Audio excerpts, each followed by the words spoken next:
আজকে দুনিয়ার মাটিতে দাঁড়িয়ে আমি অত্যন্ত একটি প্রতিবেদন, গুরুত্বপূর্ণ প্রতিবেদন তুলে ধরছি। একজন ভারতীয় শিক্ষক হিসাবে ভারত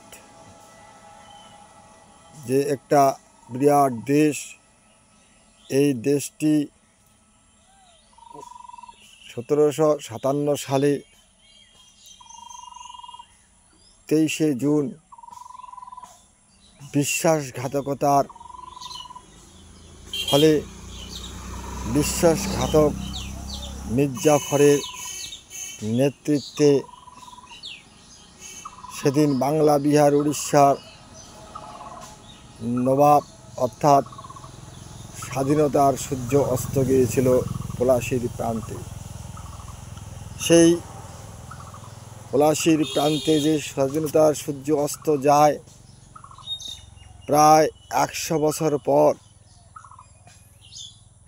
সেদিন বুঝতে পারছিল বাংলা, বিহার, উড়িষ্যা শুধু নয়, সমগ্র ভারতবর্ষের রাজা, বাদশাহ, নবাব, ছোট বড় জমিদার সবাই এবং সমগ্র ভারতবাসী বুঝতে পারছিল 100 বছরের ব্রিটিশ শাসনের, অপশাসনের নির্যাতনে নির্যাতিত হয়ে তারা সোচ্চার হয়েছিল।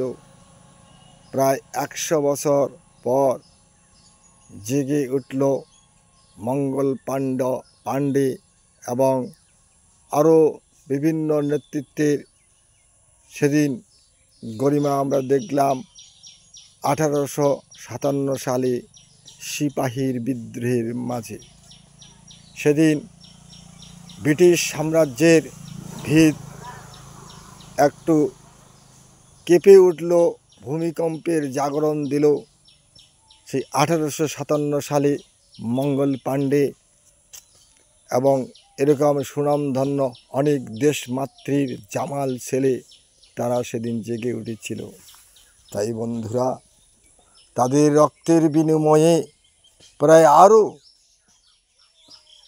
90 বছর পর, অর্থাৎ সর্বমোট 190 বছর পরাধীনতার শৃঙ্খলে আবদ্ধ ছিল ভারতবাসী। সেই ভারতবাসীর নেতৃত্ব দিয়েছিল এই ভারতবর্ষের বিভিন্ন প্রান্ত থেকে দল, মত, জাতি, ধর্ম নির্বিশেষে ছোট বড় সবাই মিলে বিপ্লবের এক সূত্রে গাথা ব্রিটিশ তুমি ভারত ছাড়ো। সেদিন প্ল্যাটফর্ম ছিল একটাই, যে প্ল্যাটফর্মে নেতৃত্ব দিয়েছিল নেতাজি সুভাষচন্দ্র বসু, গান্ধীজির মতো মানুষ। সেই প্ল্যাটফর্মটার নাম ছিল কংগ্রেস, অর্থাৎ মহান। কংগ্রেস শব্দের অর্থ হচ্ছে মহান।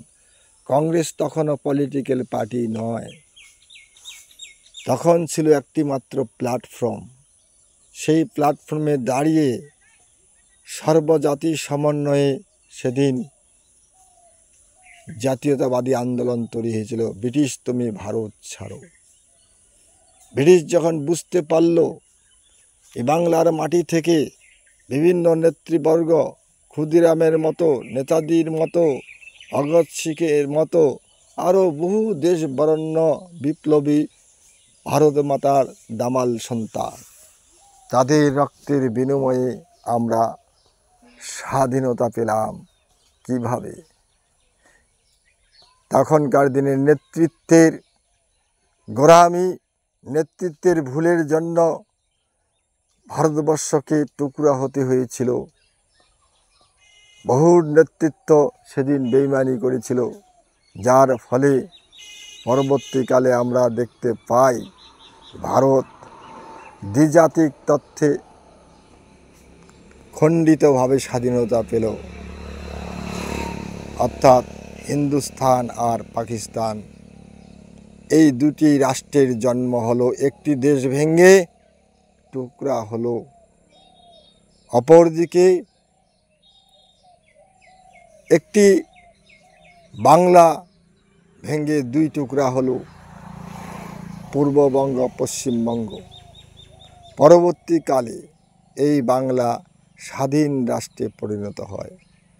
মূলত সমগ্র মানুষগুলি একটি দেশের মধ্যেই আমরা ছিলাম। আজকে আমরা একই দেশের নাগরিক হয়ে আমরা তিনটি দেশে বিভক্ত হয়ে রইলাম। একটি পাকিস্তান, একটি বাংলাদেশ, একটি ভারত।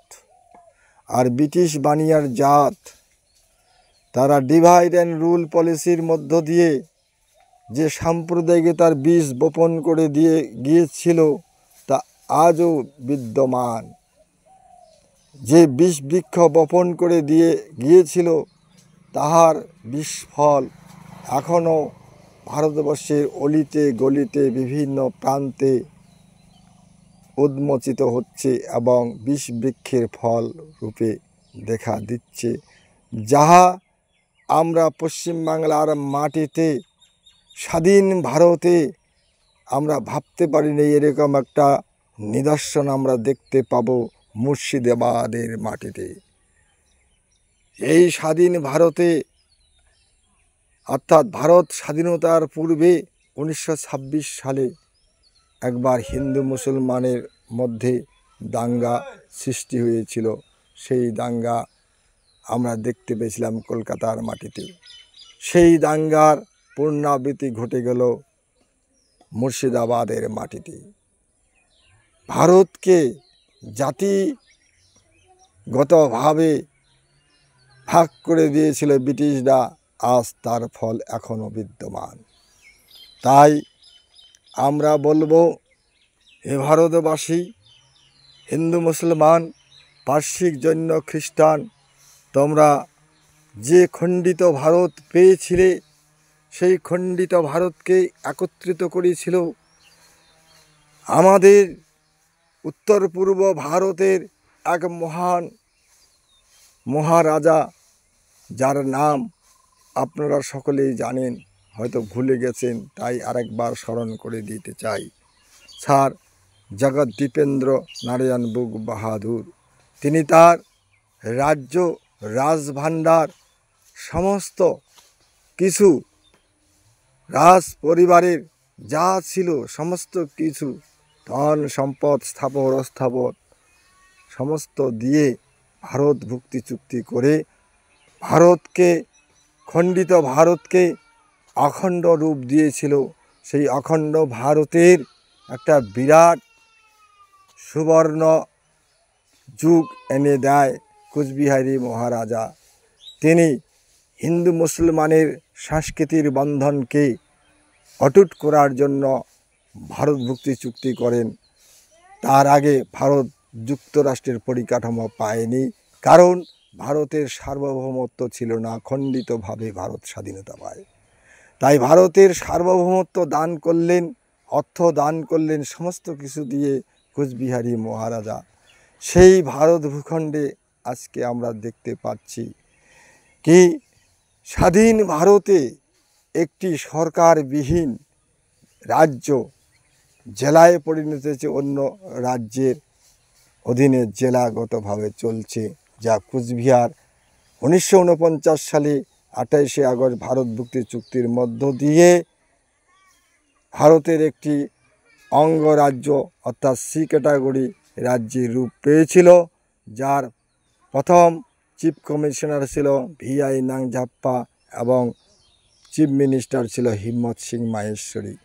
তার পতন ঘটিয়ে অবৈধভাবে অসাংবিধানিকভাবে ভারত সরকার যে অন্যায় করেছিল, কোচবিহারের ভূমিপুত্রদের প্রতি যে অন্যায় অবিচার চালিয়েছে এবং এখনও চলছে নিপীড়ন, তাই কোচবিহার বাসীর হয়ে আজ 2025 সাল বঙ্গাব্দ হচ্ছে আজকে 1431 সাল পয়লা বৈশাখ। এই দিনটিতে শুভক্ষণে সমগ্র কোচবিহারবাসীকে আমি শুভ নববর্ষের শুভেচ্ছা জ্ঞাপন করছি। তার সঙ্গে ভারতীয় সংবিধানকে মর্যাদা দেওয়ার জন্য, যে ভারতীয় সংবিধানে যে ধর্মনিরপেক্ষ দেশের কথা বলা আছে, সেকুলার কান্ট্রি। সেই সেকুলার কান্ট্রি যে ধর্মনিরপেক্ষতা বজায় রাখার জন্য কুচবিহার মহারাজা যে তার রাজ্য দান করে গেছিল হিন্দু মুসলমান সমস্ত সম্প্রদায়ের মানুষ, সেই কারণে সেই হিন্দু হিন্দু মুসলমান মুসলমান ভাব ভুলে গিয়ে বন্ধুরা আপনারা নিজের ক্ষতি আর ডেকে আনবেন না, নিজের পতন ঘটাবেন না। তাই সকলের এই দেশ ভারতবর্ষ কুচবিহার মহারাজা দান করে গেছিল হিন্দু এবং মুসলিম সমস্ত জনজাতির প্রজার জন্য। তার জন্য আমরা বলতে চাই, এই ধর্মের উন্মাদনা, এই ধর্মের সেন্টিমেন্ট দিয়ে আপনারা চলবেন না। ধর্ম যার যার নিজের জায়গায়, কে মসজিদে যাবে, কে মন্দিরে যাবে, তাদের নিজস্ব উৎসব, কিন্তু রাষ্ট্র ব্যবস্থায় ধর্মীয় উন্মাদনা ছড়াবেন না, যার ফল উভয় সম্প্রদায়ের মানুষকে ক্ষতিগ্রস্ত হতে হবে। তাই আমি কুচবিহার রিপাবলিক সোশ্যালিস্ট পার্টির প্রতিষ্ঠাতা হিসাবে এবং আইন পরিষদের প্রেসিডেন্ট হিসাবে সর্বজাতির সমন্বয়ে আজকের এই নববর্ষে আমি শুভেচ্ছা জ্ঞাপন করছি।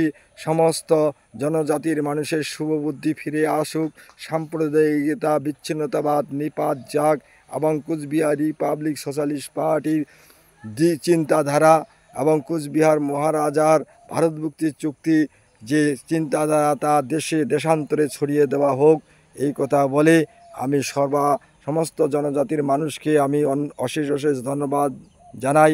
যথা ধর্ম তথা জয়, জয় হোক মূল কুচবিহারবাসীর জয়। ধন্যবাদ বন্ধুরা। কুচবিহারবাসী, আমার আদরের কুচবিহারবাসীর প্রতি এই প্রতিবেদন খানময় আজি সোশ্যাল মিডিয়ার মাধ্যমে সমস্ত জাতির মানসিগুলাক অভিনন্দন জানাছ।